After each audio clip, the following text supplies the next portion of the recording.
Zombie apocalypse.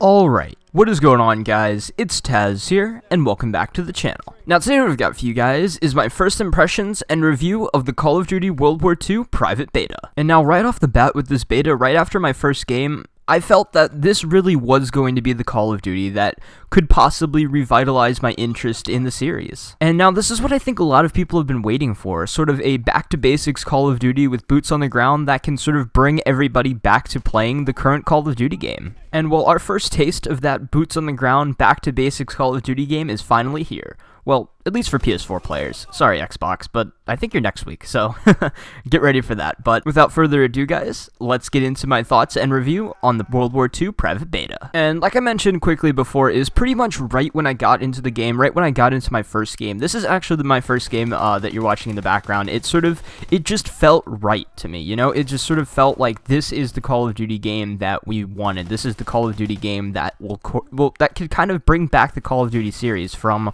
all of these futuristic games, can bring it sort of back down to the ground, figuratively and literally with the boots on the ground, but sort of bring it back down and sort of have this Call of Duty game that's back to basics, that is a little bit more simple to learn and is sort of, you know, more fun, I guess. And I think fun is really the key there, is are you having fun with this Call of Duty game? I mean, that's sort of what I sort of judge Call of Duties on. It's like, if I'm not having fun on this game, I'm not going to pretend like I'm having fun on it. I'm not going to just play it because, oh yeah, I spent my money on it, I got to get my money's worth, I got to play it. No, it's like, if this game is not fun for me, then I'm not going to play it. But right when I hopped into World War II, I immediately found that fun factor again that I didn't really have with either Infinite Warfare or Modern Warfare Remastered, for that matter. I mean, I loved the Infinite Warfare campaign. That was fun for me.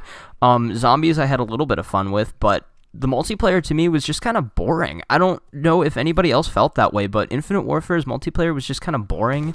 So was Modern Warfare Remastered. I liked the original Modern Warfare, but like I said, Modern Warfare Remastered was just not fun for me.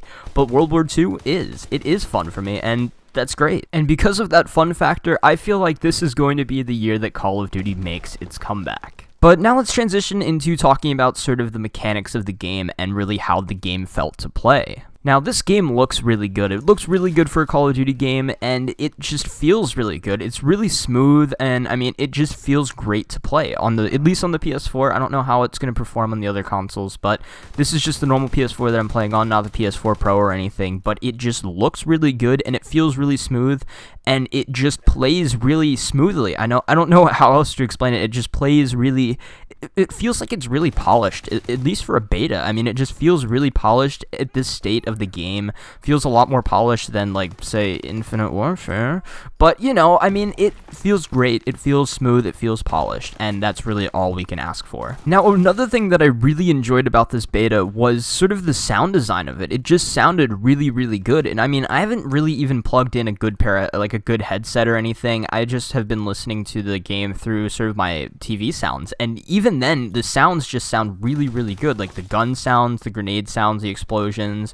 It all just sounds really good. It has really good bass to it, and it just sounds authentic. It sounds realistic, if you know what I mean. It just sounds really, really good. It sounds great, honestly. I mean, and that's really, really cool to see. Now, transitioning over to sort of the guns and the gunplay, that was also something that I really enjoyed in this beta as well. I mean, the gunplay is great, honestly. I mean, the guns are awesome. I love all of the World War II guns. I love sort of the World War II era for, like, games and everything. I loved World at War, and then I feel like I'm gonna love this game as well. But I like the guns. I really liked sort of the gun selection in the beta. There are not too many guns in the beta. There's obviously going to be a lot more in the final build of the game, but from the guns that we've got to play with in the beta, they all seem really good. They all seem pretty viable, to be completely honest. There isn't one gun that just is completely garbage compared to all of the other guns, and there are a couple of guns that stick out as sort of maybe being slightly overpowered, but in all honesty, in the right hands, everything feels overpowered in this game. Everything just feels really powerful in this game. I mean, kill streaks and guns, they just seem powerful. And I'm not really sure if that's a good thing or a bad thing. But I mean, so far, it seems like really the only thing that could ruin the Call of Duty World War II multiplayer is supply drops if they are really pay to win like they were in Black Ops 3, I mean, that seems like really the only thing that could ruin this. But while there are a lot of things that I really do love about this beta, there are some things that I don't like too much, and I will go into those right now. Now, the first problem is just a really minor thing that I'm sure will be fixed by the time the game comes out, but that's just sort of the load times in sort of the post-match lobbies. I mean, that just sort of, to me, takes a while. It takes a while to get from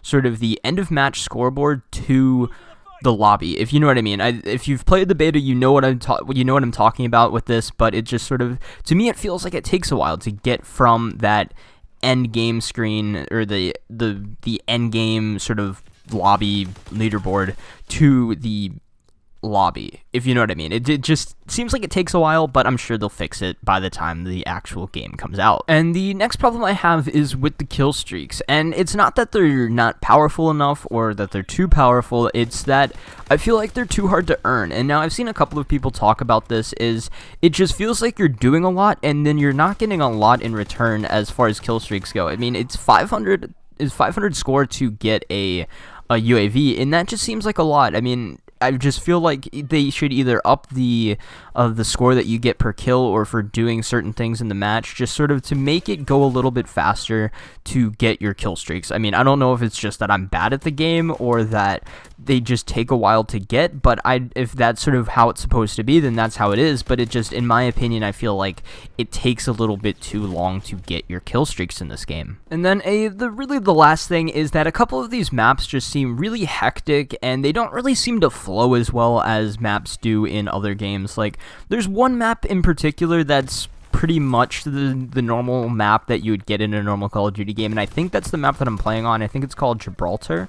But I think that's the map that I'm playing on in the gameplay, and this map seems pretty normal, but a couple of the other maps, just like the maps with the trenches and things like that, are just so random in sort of the flow of everybody. Maybe that's just because it's the beta and people don't really know what they're doing, but I mean, it just seems like they don't really flow as well. A lot of the maps don't seem to flow as well as previous Call of Duty maps had. But those were just a few little minor problems that I've had with the beta. I mean, nothing too major, nothing game-breaking, but I just thought that I'd bring them up just in case anybody was having those problems as well, and they were like, yeah, I'm not the only one. So just wanted to bring them up just sort of to have some negatives in there, because it's not all good. You can't just praise a game and not sort of criticize it because it is the beta, and this is the time for criticism. But I mean, other than that, I've been really enjoying the Call of Duty World War II beta, and I want to know what you guys have been thinking about the World War II beta as well. If you've been able to play it, tell me what you think about it down in the comments below. If you haven't, tell me what you think of it from sort of the gameplays and things that you've seen, and are you excited to play it maybe on the Xbox weekend or maybe just when it comes out? I want to know your thoughts down in the comments below. But until next time, guys, it's been Tazz, and I will see you guys in the next video. Click on Zombie Apocalypse.